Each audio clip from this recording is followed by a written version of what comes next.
श्रियकान्ताय कल्याणनिधये निधयेतिनाम् श्रीवेङ्कटनिवासाय श्रीनिवासाय मङ्गलम् लक्ष्मी सविभ्रमालोकसुभ्रूविभ्रमचक्षुषे चक्षुषे सर्वलोकानां वेङ्कटेशाय मङ्गलम् श्रीवेङ्कटाद्रिशृङ्गाग्रमङ्गलाभरणाङ्गये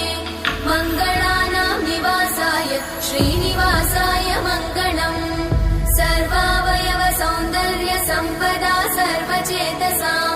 सदा सम्मोहनायास्तु वेङ्कटेशाय मङ्गलम्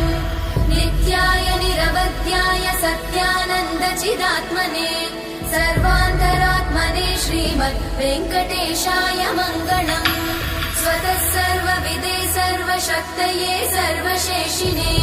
सुलभाय सुशीलाय वेङ्कटेशाय मङ्गलम्।